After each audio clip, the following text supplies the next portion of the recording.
Samsung just crossed the point of no return with the Galaxy S26 series. Mass production is kicking off, which means every hardware decision is now finalized. No more last-minute tweaks, no surprise upgrades. And that locks in a mix of genuinely exciting changes and a few decisions that are going to annoy a lot of people. You're watching Tech Torch, and Samsung is stepping into some very deep water with this launch, so let's break down why. First, the good news. Official filings from the FCC and China's CCC confirm that the Galaxy S26 Ultra will ship worldwide with the Snapdragon 8 Gen 5. So yes, the Ultra goes all in on Snapdragon, no Exynos variant anywhere. Those same certifications also back up the move to 60-watt fast charging. Samsung has already put its 60-watt charger on sale, which is another clear sign this upgrade is real, though of course you'll have to buy that brick separately. Now for the part that's going to sting. 2026 really looked like the year Samsung needed to overhaul the cameras on the regular Galaxy S26 and S26 Plus, especially after the base iPhone 17 finally picked up its long-awaited camera upgrade. Instead, Samsung is sticking with the exact same camera setup it introduced with the Galaxy S22. The reasoning, apparently, is to keep S26 pricing competitive against that iPhone 17. But here's where it gets frustrating.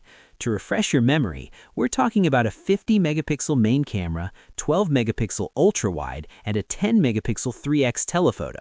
On the S26 and S26 Plus, those specs and the underlying sensors are unchanged. Not even a slightly larger aperture tweak like we're seeing on the S26 Ultra.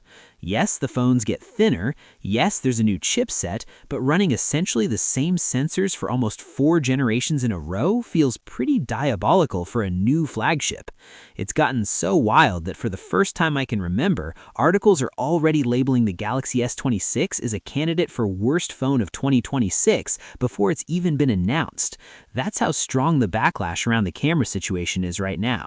I want to know what you think. Drop your take in the comments, because while the cameras stay frozen in time, a very long-promised feature might finally be landing on the S26 lineup, and that could shift the story. Early case leaks for the Galaxy S26 series are hinting at something big. All of these cases are designed with a built-in magnetic ring, clearly meant for MagSafe-style accessories. That lines up with the previously leaked image of an S26 unit showing a circular magnetic array on the back. Put those together, and it strongly suggests Samsung is finally ready to bake native magnetic support directly into the S26 hardware. If that pans out, the entire S26 family should work out of the box with magnetic wallets, snap-on power banks, magnetic car mounts, and the whole ecosystem of MagSafe-type add-ons.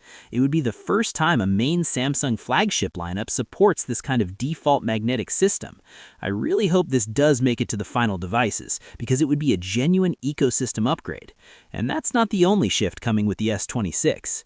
On the software side, the S26 series will launch with One UI 8.5 pre-installed, and that build is already in beta on select Samsung flagships. But here's what's actually happening behind the scenes. Samsung is holding back the full 8.5 AI experience as a near exclusive for the S26 at first. That means features like AI notification summaries and a Magic Q-style contextual AI that understands what's happening across apps like email and messages to surface key info for you. There's more in the pipeline too.